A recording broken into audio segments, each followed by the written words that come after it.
Сәлем достар, бүгін біз қорқынышты оқиға қарайтын боламыз.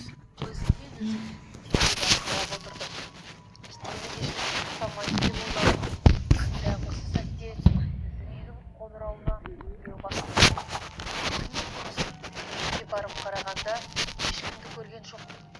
Бірақ есікті ашып подъезге шыққанымда жерде тұрған бір гүлді көрдім.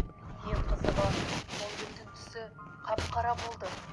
Өте ерекше, әдемі, бірақ қара түс болғаннан кейін біртүрлі көрінеді екен. Гүл сондай атсыздап қалды. Жан-жағына қарасам ешқандай хат та болмады.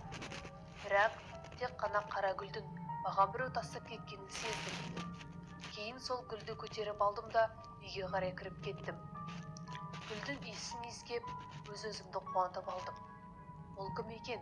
Маған осындай қара гүл беріп жүрген деп кішкене қуанып қалдым да ары қарай гүлдерді реттедім. Гүлді вазаға салып қойып, ары қарай теледидарымды жалғастырдым. Осы сәтте тағы да үйдің қоңырауы шылдырады. Подъезге шығып қарасам, менің құрбым келіп тұр екен. Ол менің алыстағы құрбым. Маған бір жылда келіп тұр. Ол маған келетін күні болады екен ғой, деп кішкене күлімсіреп, құрбымды қарсы алдым. Құрбым екеуміз кухняда біраз әңгімелестік. Құрбым мені сыйлап, маған көптеген тәттілер сыйлыққа келді. Мен сыйлық жасаймын деп, өз қолыммен оған көптеген заттарды айдап жаттым. Бір-бірімізбен күліп әңгімелесіп, жақсарып қалдық. Менің құрбым бар екен ғой, деп ішімнен күлдім. Осы сәтте құрбым қара тұрған гүлді байқап қалды. Және де маған, "Бұл гүлді саған кім берді?" деп сұрады. Мен сол кезде, "Жаңа сен келмей тұрып, 5 минут алдында қап-қара гүлді біреу қойып кетті. Мүмкін ол сен шығарсың" дедім. Осы сәтте менің құрбым үндемей, мүлдем көңіл-күйі түсіп кетті. "Не болып қалды? Неге көңілің түсіп кетті?" деп едім. Құрбым маған қарап, "Қара түсті гүлді беруге болмайды ғой. Кім саған беріп жүр? Әсіресе 8 наурызда. Бұл жаман белгі ғой", деп мені қорқыта бастады. Осы сәтте мен біраз қорқыныш ұстап оған былай дедім: "Саған гүл ешкім бермеген сияқты ғой. Сол үшін де біраз мені көре алмай тұрсың" дедім. Әлгі құрбым, "Жоқ, мен расымен айтамын. Бұл жаман белгі. Біреу саған дуалап, басқа нәрсе беріп жүрген сияқты" деді. Осы сәтте мен құрбыма "Көп сөйлей бермеші" деп, әрі қарай оған сыйлығын дайындай бердім. Түн батып, қараңғыда, түнгі 12-де төсегіме барып ұйықтап жаттым. Бірақ түнгі сағат 2-де бір нәрсені сезіп оянып кеттім. Көзімді ашып қарасам, әлгі қара гүл менің дәп алдымда тұрды.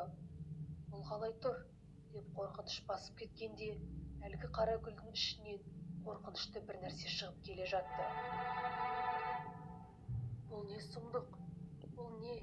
деп менің қорқынышты сезімдерім пайда бола бастады.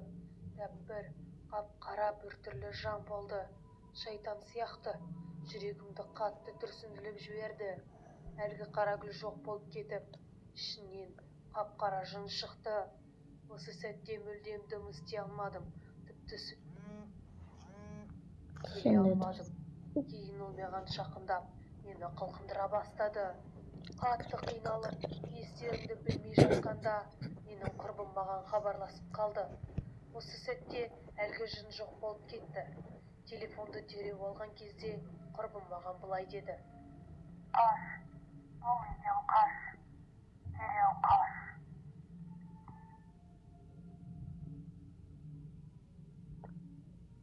Осымен бітті. Сау достар, пока. Күшті oldu ма? Тағы лайк басыңдар. Не көрейік, контент түсірейік па немесе? Тағы лайк басыңдар. Мысалы біз фут түсеміз. Иә, лайк басыңыздар, комментарий жазыңыздар. Футбол немесе тоспақ бәрін ойнаймыз в общем. Сау болыңыздар. Комментарий жазып кетіңдер, не ойнаймыз соған айтыңдар. Көп лайк жинаған адамның несін істейміз, соны ойын ойнаймыз достар. Давай.